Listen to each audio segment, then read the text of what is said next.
Today we're going to show you how to make popular traditional Czech food, potato pancakes.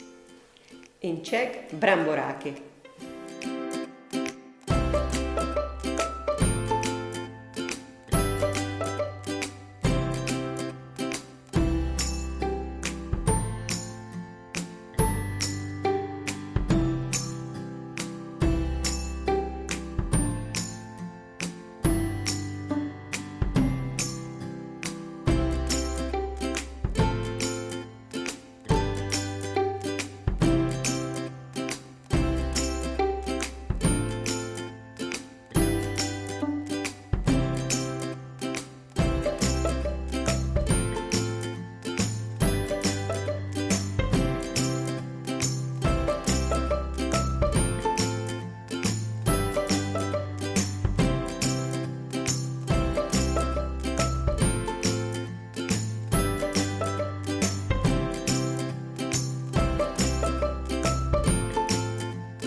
And as a final touch, you can add a little bit of sour cream.